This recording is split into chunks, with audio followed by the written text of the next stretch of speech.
Salut tout le monde, j'espère que vous passez un bon dimanche. Ce dimanche sera l'occasion de mettre un point final à notre formation à DaVinci Resolve, au montage générique dans DaVinci Resolve. Pour cela, on va faire deux tutos. Donc je vais faire le prochain dans quelques heures, je vais les sortir le même jour, parce que je fais quand même deux tutos, parce que je me dis quand même que ceux qui ont suivi la formation vont vouloir quand même exporter leur montage et n'ont pas forcément envie d'attendre toute la formation à la colorimétrie avant de pouvoir exporter, pour pouvoir visionner leur montage sur d'autres supports, etc.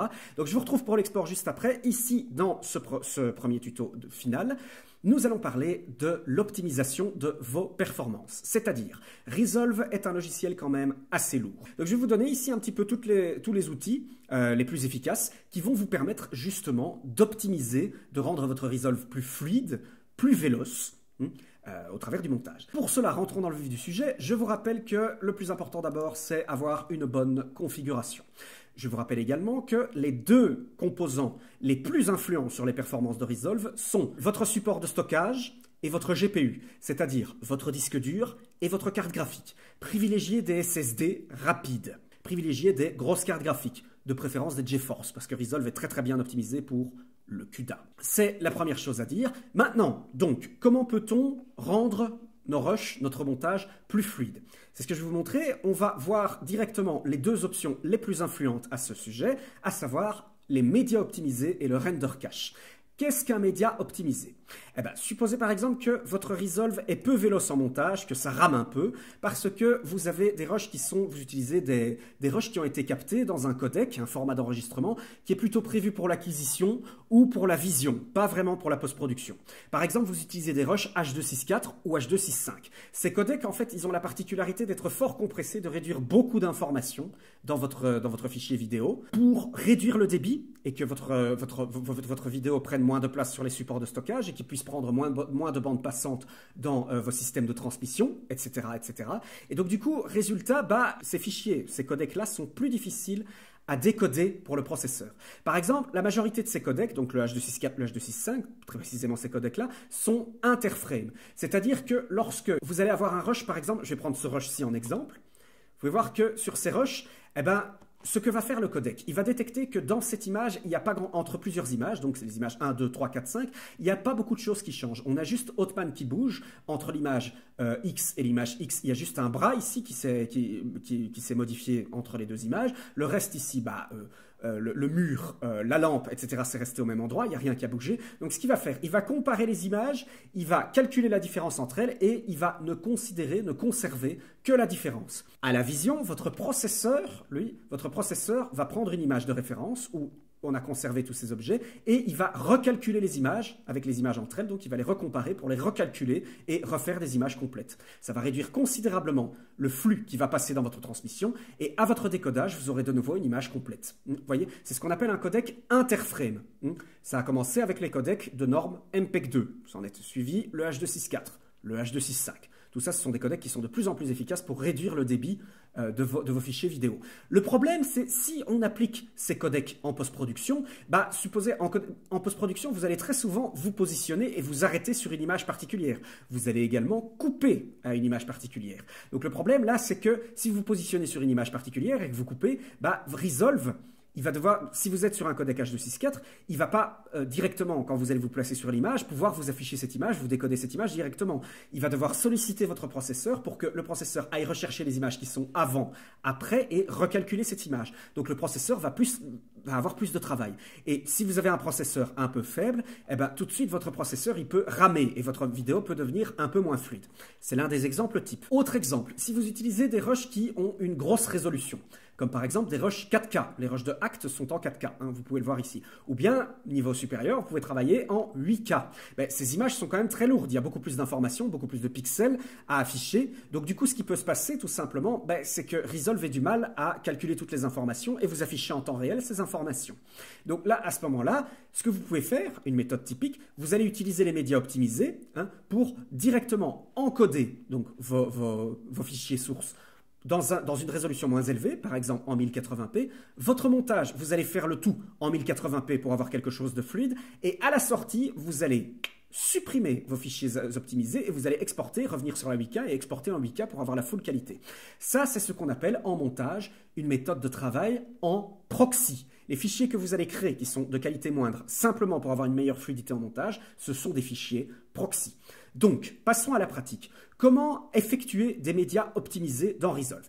C'est tout ça. On va se positionner sur ce plan, par exemple, et nous allons créer un média optimisé. Je reviens sur la page média. Vous allez faire clic droit. Ça fonctionne aussi dans le média pool de la page Edit. Vous allez faire un clic droit et vous allez faire Generate Optimized Media, ici. Et vous pouvez voir que, hop, Resolve est en train de calculer, d'encoder un média optimisé.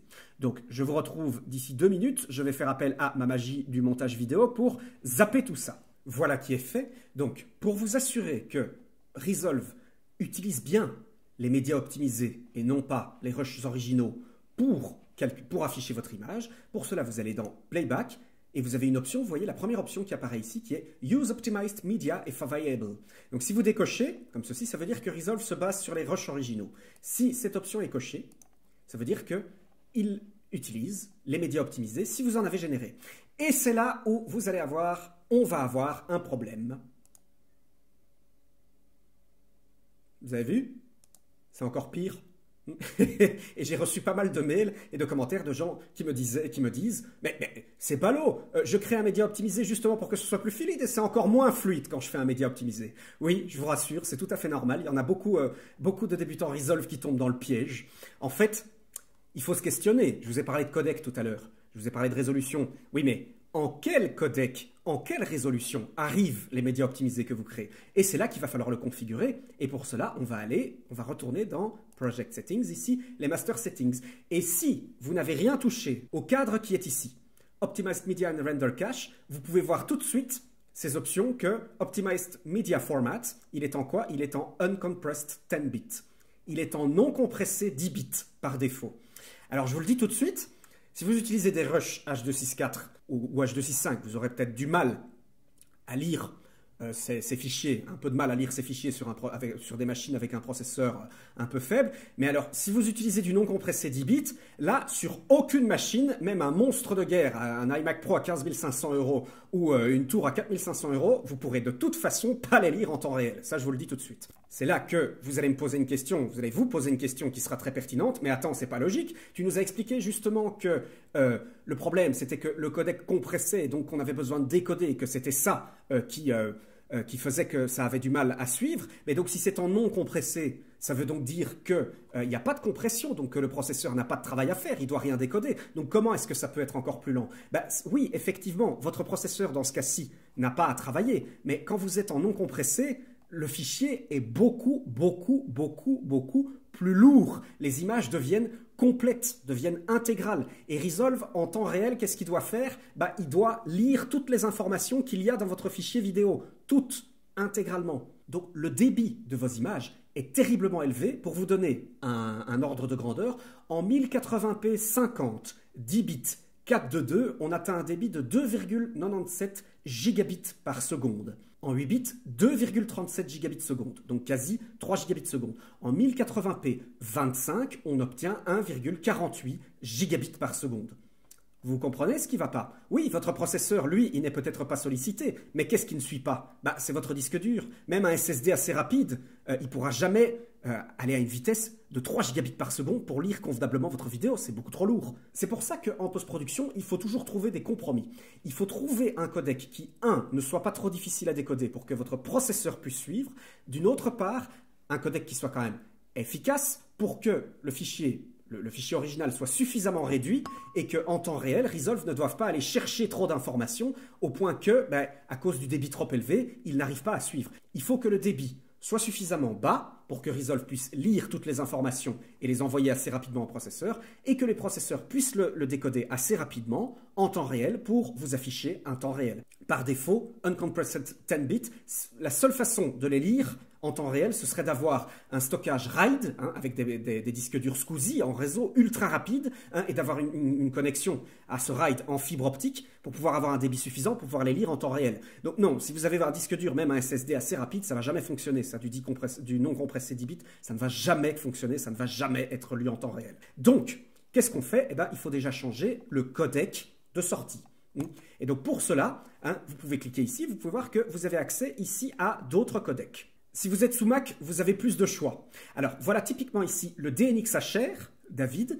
Sous Mac, vous avez l'Apple ProRes. Voici typiquement des codecs taillés pour la post-production.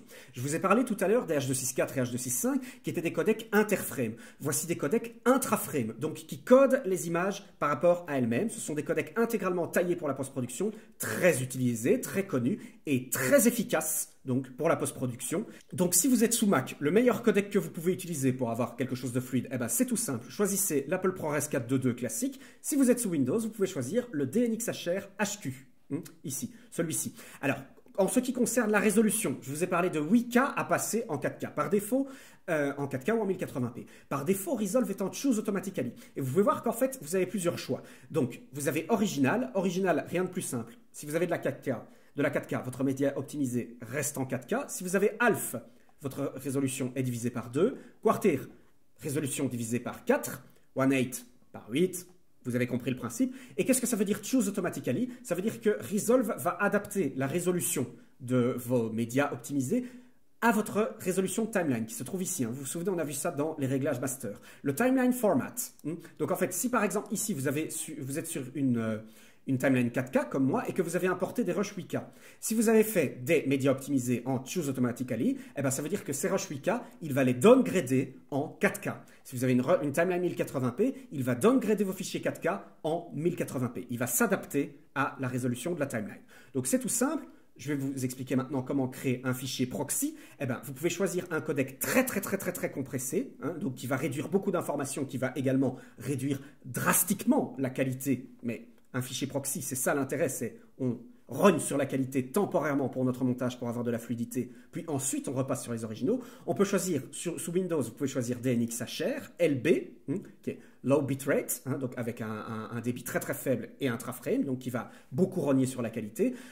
Si vous êtes sous Apple, vous pouvez choisir l'Apple ProRes 4.2.2 Proxy, qui lui aussi, ou LB, ou, je ne sais plus si c'est LB ou LT, je crois que c'est LT, sous le ProRes, sous Mac. Donc comme ça, vous allez pouvoir créer donc, des fichiers proxy très compressés qui vont fort rogner sur la qualité. Vous allez pouvoir ici, par exemple, faire une résolution de quarter, 1K, vous réduisez, vous sauvez, vous appliquez vos médias optimisés, Generate Optimized Media, et bien vous savez quoi, on va le faire. Donc ce que je vais faire ici, c'est que je vais sélectionner, je vais faire playback, delete Optimized Media pour deleter tous les médias optimisés qu'il y a actuellement sur mon disque dur. Et je vais recréer maintenant, maintenant que j'ai sélectionné ces options, je vais donc recréer un média optimisé.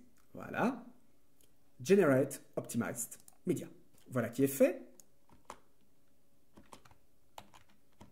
Vous pouvez voir ici que la qualité a été fortement réduite. On peut voir qu'on commence à avoir beaucoup de blur, beaucoup de blocking. Sur Hotman, la qualité est très mauvaise. Regardez, je vous montre la différence. Voilà. Vous voyez, tout de suite, ici, on voit que la qualité est bien meilleure. Et en fait, donc, mais ici, vous voyez qu'elle est particulièrement fluide. L'image est particulièrement fluide quand j'utilise mon DNxHR LB. Vous voyez? Donc voilà, ça, c'est le principe du proxy. Ce qui me reste à faire, dès que j'ai terminé mon montage, eh ben, c'est tout simple. Je delete à nouveau mes médias optimisés et je repasse sur la qualité originale. Je reparle également de ça dans l'export dans le prochain tuto. Médias optimisés à utiliser sans modération. Si vous avez des petites configs, ça va vraiment vous aider à avoir un Resolve véloce. Autre point intéressant, une question qu'on peut se poser. Oui, et donc ces médias optimisés, ce sont donc des vidéos encodées. Où est-ce qu'elles vont?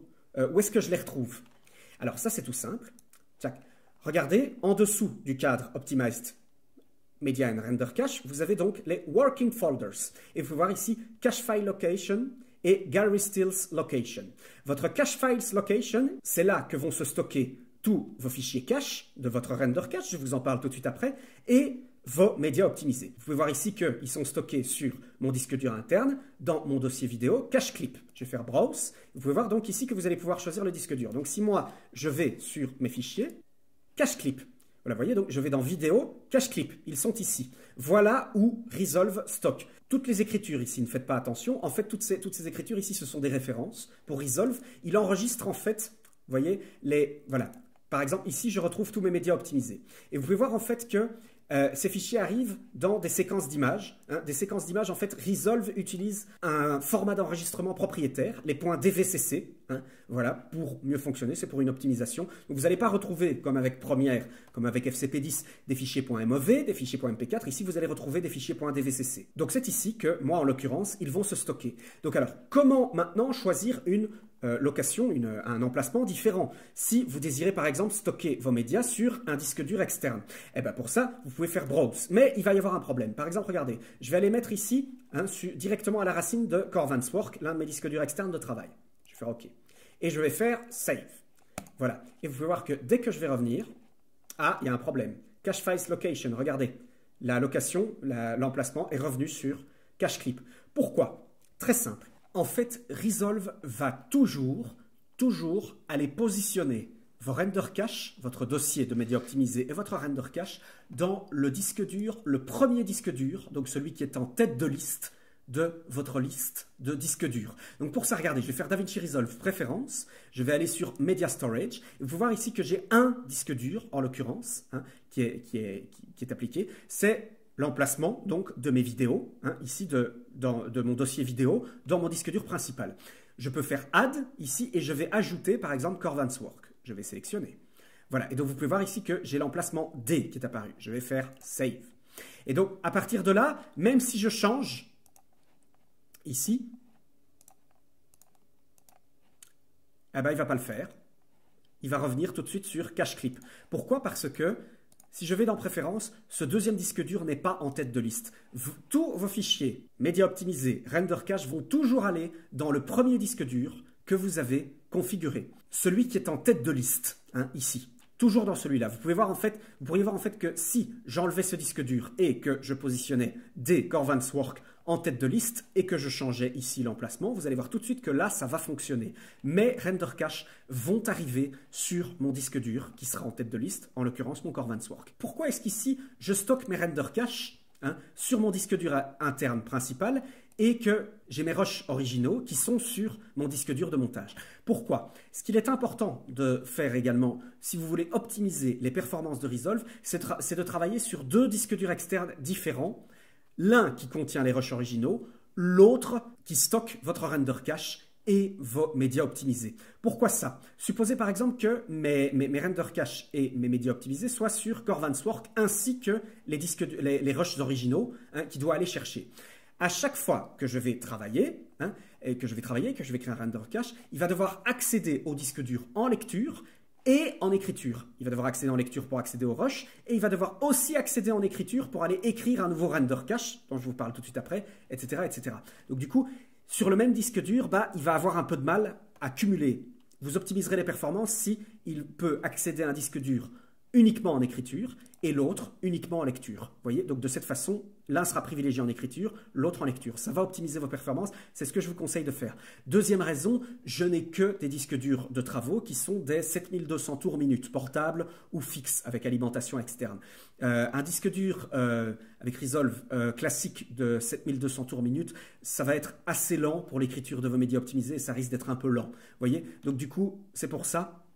Mon SSD, mon disque dur interne principal, c'est un SSD Samsung assez rapide. Donc du coup, ici, j'ai plus de vitesse d'écriture. Donc ici, mon disque dur externe, qui est à 7200 tours minute, je peux y accéder en lecture assez rapidement. Celui-ci, en écriture, il est beaucoup plus rapide. Donc du coup, c'est pour ça que je configure mes render cache sur mon disque dur interne et je prends les rushs sur le disque dur externe. Si vous avez un disque dur externe sur lequel vous placez vos render cache ou vos médias optimisés, utilisez de préférence un SSD externe rapide. Voilà, j'espère que c'est clair pour vous. Donc, maintenant, nous allons passer au render cache. Ce qui peut arriver, en fait, lorsque vous montez, rien de plus simple, vous allez appliquer des effets. Par exemple, ici, je vais appliquer, rassurez-vous, je vous en parlerai dans la partie color, je vais appliquer un effet de denoise, assez difficile à décoder. Donc, ce qui peut arriver, c'est ça. Voilà. Vous voyez, lorsque vous appliquez un effet assez compliqué à gérer, vous voyez, il a beaucoup de mal à suivre. C'est ce qui se passe ici avec le denoise que j'ai appliqué. Donc alors, quand vous appliquez des effets, quand vous manipulez vos images dans Resolve et que, voilà, ça devient un peu moins fluide parce que, évidemment, en temps réel, Resolve doit calculer l'effet pour pouvoir vous afficher l'image, c'est là que le render cache va prendre tout son sens. Donc par défaut, dans Resolve, si vous n'avez rien configuré, vous pouvez aller voir ici dans Playback Render Cache, None, il est sur None. Il n'y a pas de render cache attribué, c'est-à-dire que en temps réel, Resolve va afficher l'image, il va calculer et essayer tant bien que mal, et vous voyez que là, il n'y arrive pas du tout, hein, il va essayer tant bien que mal d'afficher l'image en temps réel, tout en calculant, tout en faisant travailler le GPU, le processeur, pour qu'il puisse calculer l'effet et redécoder l'image avec l'effet appliqué. Donc là, ce qui va être intéressant, c'est d'utiliser le render cache. Donc la première option que nous allons voir ici, c'est le render cache en smart, c'est-à-dire automatique. Je vais cliquer ici sur smart. Voilà. Et donc, il va y avoir, voilà, vous pouvez voir qu'ici, hein, il y a eu un changement dans ma timeline. Vous pouvez voir qu'ici, eh ben, il y a une barre rouge qui est apparue. Cette barre rouge, si je vais dessus et que j'essaye de lire, voilà, voilà, vous pouvez voir qu'il a du mal à cause de l'effet appliqué. Voilà, il a beaucoup de mal à lire en temps réel. Et alors donc, en fait, ce qui va se passer, regardez, maintenant que j'ai passé ma tête de lecture et que j'ai lu une partie, vous pouvez voir qu'une partie est devenue bleue. Et donc, du coup, ce qui va se passer maintenant, c'est qu'on va attendre 5 secondes qu'il commence. Regardez ici les lignes rouges. On va attendre qu'il commence son render cache. Vous pouvez voir qu'ici, il a du mal à lire également. Voilà, à cause du titre. Alors, regardez, on va zoomer un peu et on va laisser le render cache s'appliquer. Voilà, vous pouvez voir que la barre est devenue bleue. Voilà, de nouveau, elle redevient encore plus bleue. Et voilà, elle devient intégralement bleue. Donc regardez maintenant. Voilà, ça ne rame plus. L'effet a été calculé. Resolve a fait un rendu, c'est-à-dire il a réécrit les images. Il a réencodé une image préécrite dans votre dossier de render cache que nous avons vu tout à l'heure, qui affiche cette image-là. Donc maintenant, elle est calculée. Et donc, Resolve ne rame plus. Ou un peu quand je suis dessus. C'est pas grave, vous pouvez voir que, voilà, ici, voilà, vous voyez que le tout se lit en temps réel. C'est ce qu'on appelle faire un rendu. Quand vous appliquez un effet, le problème étant de calculer cet effet en temps réel, donc il vous suffit de le rendre. À ce moment-là, votre logiciel écrit, calcule une image donc encodée pour réafficher cette image encodée, donc qui sera donc, à proprement parler, qui ne sera plus à décoder en temps réel, hein, pour optimiser votre fluidité. C'est ce qu'on appelle le render cache. Et donc, de nouveau, vous pouvez voir ici pourquoi, en fait, est-ce que ça rame encore, et même, ça rame même beaucoup lorsque je passe encore ma tête de lecture dessus, parce que, évidemment, tout comme les médias optimisés, vous avez un render cache format. Et par défaut, ce render cache format apparaît en uncompressed 10 bits. Donc, je vous rappelle, le non compressé 10 bits, ce n'est pas la peine d'essayer de le lire sur un PC classique. Vous n'y arriverez pas. Donc ici, uncompressed 10 bits, eh bien, je vais repasser ici en DNxHR HQ. Vous pouvez voir ici qu'il y a d'autres options.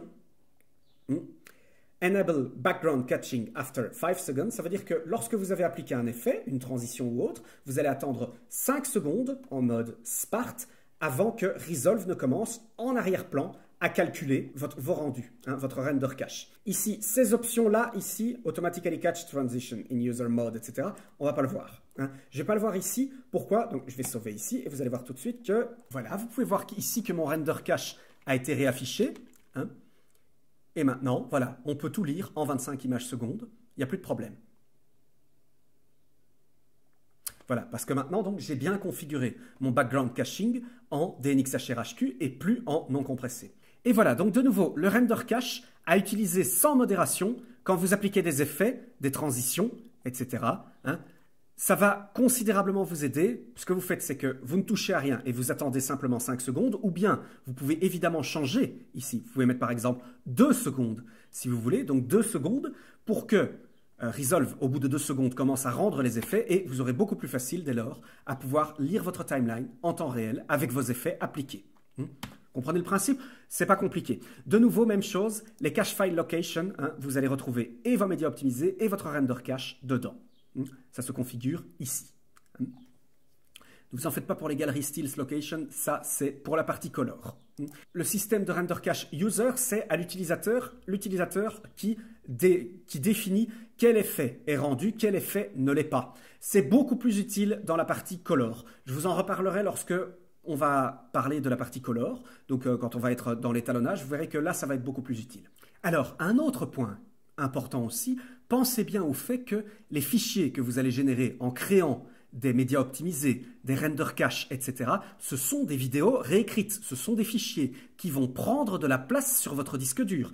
Vous pouvez voir par exemple que moi, ici, en l'occurrence, hein, si je prends mon dossier Cache Clip, ce dossier fait plus de 151 gigas avec tous les projets hein, que j'ai créés, avec tous les rendus, les médias optimisés que j'ai faits. En tout, j'en ai pour plus de 151 gigas qui sont sur mon disque dur. Vous voyez? Donc, évidemment, pensez, lorsque vous avez terminé un projet et que vous l'archivez, à supprimer tout ça. Pour ça, Payback, vous connaissez ici le Delete Optimized Media. Et pour le Render Cache, c'est pareil. Vous allez dans Render Cache, Delete Render Cache. Ici, vous faites All. Vous pouvez choisir tout votre Render Cache. Donc là, Resolve va intégralement supprimer tout ce qu'il a écrit en Render Cache. Une suite, les non utilisés, hein, ceux qui ne sont en l'occurrence pas utilisés. Les clips sélectionnés. Donc là, à ce moment-là, vous sélectionnez les différents clips. Si je fais Selected Clip et que je fais ici Playback, Render Cache, Delete Render Cache, Selected Clip, hein, je fais Yes. Et vous pouvez voir que ça va prendre 5 secondes. Voilà, hop, vous voyez, ici, il n'a pas supprimé le render cache, là, il l'a supprimé, hein, par exemple. Donc, pensez bien à ça. Hein, si vous avez, après des gros projets Resolve, soudainement un disque dur qui est plein, qui n'arrive pas à accueillir plus d'images, plus de fichiers, c'est tout simplement à tous les coups parce que vos render cache prennent énormément de place. Hein. Vous avez vu 150 gigas rien que pour mon cache clip, hein, dans mon cas. Donc pensez-y, hein, supprimez vos render cache, ce que vous pouvez faire aussi à la limite, vous pouvez le faire manuellement. C'est-à-dire, vous pouvez aller ici dans Cache Clip, vous pouvez prendre tous les dossiers et vous faites Delete et vous supprimez, hein, tout simplement. Ce sera peut-être plus facile pour vous. Hein. Voilà, donc les médias optimisés, les render cache à utiliser sans modération. Pensez à utiliser des disques durs externes, à séparer les chemins entre vos disques durs en lecture, vos disques durs en écriture. 2-3 derniers points rapides. Vous pouvez avoir accès en fait ici à une option qui s'appelle Show All Video Frames. Alors si je mets Show All Video Frames, vous allez voir que ça va ramer tout de suite. Ah ben non, même pas. Un peu, si, un peu quand même. Hein, un peu, oui, vous voyez, un peu. Il rame un peu. En fait, ici, si je coche Show All Video Frame, le Resolve va automatiquement lire toutes les images. Et peu importe pour le suivi du son et la fluidité du montage. Toutes les images vont passer en décodage. Si vous décochez, ça veut dire qu'il va préserver la fluidité du son, la fluidité donc et il ne va pas lésiner sur perdre certaines images pour conserver cette fluidité et cette synchronisation son-image. Pensez à vérifier, si ça rame un peu, que cette option est bien décochée. Ça va? Si vous voulez avoir un Resolve véloce. Dernier point, si vous utilisez un moniteur de contrôle, donc si vous n'en utilisez pas, ce n'est pas la peine de vous pencher là-dessus, mais si vous utilisez un vidéo monitoring, pensez simplement déjà à baisser votre résolution de monitoring, hein, ça va optimiser vos performances. Pensez à passer en single link. En dual link, en fait, vous avez deux liens vers le monitoring avec un signal qui est décomposé avec toutes ses composantes en deux. Avec un single link, le signal est multiplexé en un, ça prend moins de bande passante et ça va permettre d'optimiser votre performance. Si vous êtes en 10 bits, pensez à passer en 8 bits, restez en data level vidéo, sauf évidemment si vous avez des fichiers qui sont en RGB, là vous risquez d'avoir sur votre moniteur de contrôle une image qui est trop contrastée, donc là vous pouvez rester en full, mais en vidéo vous prendrez moins de bande passante, donc pensez à passer en 8 bits. Décocher Use 4444 SDI, hein, aussi si c'est coché, etc. Et de cette façon, ça va optimiser en fait le temps que va mettre Resolve à calculer le monitoring que vous envoyez vers votre moniteur de contrôle. Voilà, donc je pense que c'est clair pour vous. Donc pensez bien, vos médias optimisés, votre render cache, ça va considérablement fluidifier votre montage. Si vous avez une config assez peu élevé, pensez à créer des fichiers proxy, ça va considérablement optimiser les performances et vous permettre d'avoir un Resolve fluide, même avec une config un petit peu plus basse, comme un 8 Go de RAM, un quad-core i7, un disque dur 7200 tours par minute. Voilà. Eh bien écoutez, ce sera tout. J'espère que ce tuto vous a plu et j'espère qu'avec celui-ci, ceux qui ont du mal à avoir un Resolve assez véloce vont avoir quelques solutions. Merci à tous. Je vous retrouve d'ici quelques heures pour parler de l'export. J'espère que ce tuto vous a plu. N'hésitez pas à me poser des questions, me laisser un commentaire si quelque chose vous bloque. À tout à l'heure.